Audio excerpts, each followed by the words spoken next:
for my real niggas. Watching my style, counting my money. You got that? Where the fuck you thought I was going? Huh? Where was I supposed to go? Where the fuck you thought we was going, matter of fact? Billy up. When we started this gangster shit, nigga. Dip said, what's up? Well, you thought money made me fall back? Nah, fuck that. Who you think started this Lamborghini shit in the middle of Harlem, nigga? Killer, what up? I done crashed enough cars to make you niggas go broke. Can't pay that car note, nigga. Check. Yeah, nigga, shake 'em. What's in the bank, too, nigga? Ain't nothing changed, nigga. Two got a hit. You know, when you see me, it's like a walking deposit, nigga. Cash on deck.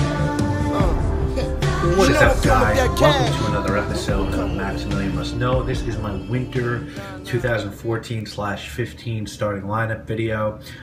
For my new subscribers, if you don't know what a starting lineup video is, it was a concept that a reviewer named Brandon came up with a few years back, where basically reviewers sort of give you the sense that they use in certain go-to situations. Some reviewers do theirs annually, some do it once on their channel, some never do it. You know, some guys do it every year. I like to do it seasonally, and I like to do it in the middle of seasons because it lets me give a real portrayal of what I'm really wearing in those situations. And then on the flip side, if it's early enough in this season so that if you guys decide, hey, I want to check that scent out, you can and might be able to wear it this season. So we're going to go through my winter starting lineup. I like to do 2 honorable mentions. Most, if not all, of my picks are niche, so I like to give a couple honorable mentions to some designer stuff that I'm wearing in a particular season. So I got 2 honorable mentions this time. The first one is, you know, you're going to see this one talked about on my best designer fragrances purchased in 2014 video. I think this is the best in the Tom Ford lineup, you know, private blends or not. I just think it's the most original scent. I think it's the most groundbreaking scent that he's done. I think it's unbelievably unisex. It is a floral scent at its heart, but there's sort of semi-gourmand chocolate notes in this that really make it something to behold, and a scent that I just think is incredible. I love wearing this one to work. I love wearing it out at night. And so my first honorable mention is from the house of Tom Ford, and it is Black Orchid. My second honorable mention is a fragrance that sort of smells a lot like Velvet Orchid, which is the newest flanker to Black Orchid, but I like this better because I think it retains more of the DNA to Black Orchid. And this is a fragrance that I never thought I would like, but I saw it in a discount store. I looked it up online. I saw a lot of people say that it's more of a men's scent than a woman's scent, and I blind bought it, and I'm really happy. It's sort of a floral with those same dark notes that Black Orchid has, but this one also has some honey in it, and there's some incense in it, so it's just smoky, it's dark, but it's still floral, from the house of Estee Lauder. This is an EDP, and this is called Sensuous Noir. It sort of has that same, as you can see, the lines here that are on Black Orchid, so I don't know if it was a ripoff. This came out before Velvet Orchid, so I don't know if Tom Ford maybe got it. I don't know how it worked, but I'm just saying these are both excellent designer scents. I paid like 30 bucks for Sensuous Noir, and I think I paid 65 for Black Orchid, so together under $100, and you've got some great dark scents that you can wear in the colder weather. So those are my 2 honorable mentions.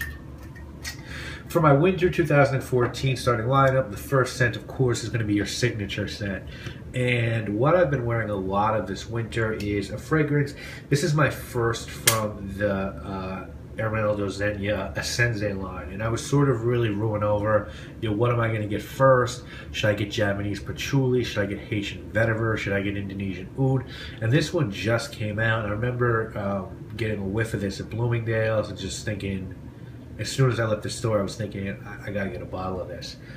It's outrageous. It's a really good boozy, woody scent. And when I smelled Memoirs of a Trespasser by Imaginary Authors, I remember thinking, there's something in here that I really like that I can't identify.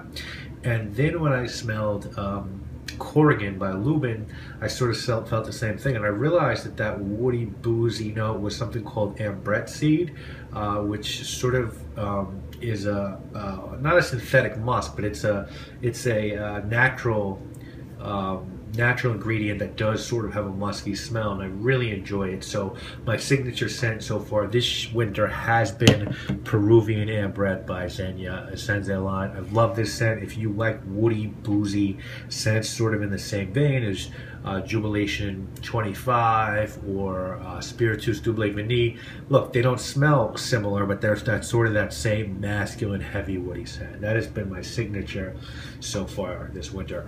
My work scent, sort of another one from a designer private blend line, and I remember getting this one and thinking that I had messed up, and that there were others from this line that I wanted more and that were better. So when I reviewed this, I was a little upset that I had gotten this one, but man, am I happy now. You know, after wearing it a lot, dressed up, I realized that this is a great work scent. This is a great just dress up scent in general. It's a floral leather, and it's sort of a refined version of Nise 10 or Cœur de Rousse by Chanel. It's just absolutely incredible. Maybe my now favorite from the Christian Dior Privé line. This one is called Kier Canage, and it's absolutely gorgeous, guys. You've got to get your nose on it if you like leather scents. My night out scent is one that, man, I just saw the notes on this, and when I bought a fragrance from Twisted Lily, I requested a sample of this. They gave it to me. I put the sample on my hand, and within a couple hours, I ordered this fragrance too. You know, in the note breakdown, you have macaroons and you have Coca-Cola. What more do I need to say? Macaroons and Coca-Cola. It's zesty. It's sweet. It's sort of fruity. It's effervescent, it's sparkly, it's just unlike anything that I've ever smelled in my entire life. I absolutely love this scent. I can't wait to review it. From the House of a Lamb on Fire, my night out scent is Paris, LA. Excellent, excellent night out scent. My Between the Sheets romantic scent, you guys hear me say this every time, and I'm going to say it again. What women like in the warmer weather is for guys to smell fresh and clean, and what they like in the colder weather are guys to smell edible. So you're always going to see me sort of stick to those scents in my starting lineup depending on the time of year. So this year it's cold out, so I did go with the Gourmand. And I want to review this one because initially, this was another one that initially left me a little bummed out because there's a scent that I think smells a lot like it for $25 called Tendre Madeleine by Laurence Dumont. But this one is just more balls to the wall. It projects more, it lasts longer, it's made with a lot better quality ingredients. Women so far have loved this on me, so I can't complain. So my Between the Sheets romantic scent from the House of Xerjoff, more specifically their Casamarati line. This one is called Lyra Man. That is my romantic scent or Between the Sheets scent for 2014 winter. My dress up high class scent, you know, the best thing that I can say about this line is that I've seen a lot of best of 2014 lists, and I've seen this line in a lot of those lists. And what I like about it, the biggest compliment I think the line should take is that every list that I've seen has sort of had a different scent in someone's lineup. So all their scents are resonating across a lot of different reviewers' favorites. I think when the weather warms up, I think some of their other fragrances in that line are going to get some love as well. So be on the lookout for this. Check this line out. From the Mid New York line, my favorite and my dress-up scent is a fragrance called Memento, and it's just a beautiful, beautiful myrrh scent. I sort of look at it as a myrrh scent with like a candy, like a almost M&M shell coating with myrrh inside. I know that sounds weird, but it's got this really beautiful sweetness to it, and there's like vanilla, but then it's like this very smoky myrrh, and it's hard. It's just incredible. I'm definitely going to be adding another from Mid New York to my collection this year. but I had to get this one first because it's my far and away favorite. So that is my high class scent. This goes really, really well with like a velvet blazer and a nice crisp white shirt, some dark jeans and some driving loafers. You are stunting with Mid New York's Memento on, or any scent from their Scent Stories line. You're going to do well with. And then finally, my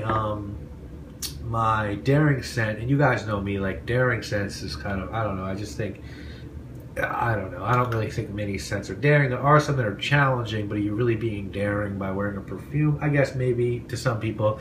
To me, no. But the one that I will say is daring is because to other people this definitely might seem daring. It's very smoky. It's dark, and when I first smelled it I was a little let down because it reminded me a lot of a scent that I don't love by D.S. and Durga called The Burning Barbershop, and that sort of really just smells like a fire. And what I like about this is that the perfume Josh Meyer, who's a genius at Imaginary Authors, he did do that sort of burning, smoky scent, but he really made a smart move by throwing something sweet and almost gourmand in the mix. He used dark berries here, and you can really sense that sort of like dark blueberry or raspberry under all the smokiness. And the notes on this are cade oil, spikenard, cardamom, clearwood, dark berries, labbed in a burnt match. And this is actually incredible. I think there's some birch in here as well. This one is called A City on Fire from the House of Imaginary Authors, and that is my daring scent. So there you guys go. This is my starting lineup for 2014 winter, 2014 winter, 2015. Hope you have enjoyed this. We'll be back in the spring to do another starting lineup for 2015, and you could this weekend we'll be having, of course, a fragrance review, and stay tuned for some more videos this week. I'm Maximilian. I must know. Peace.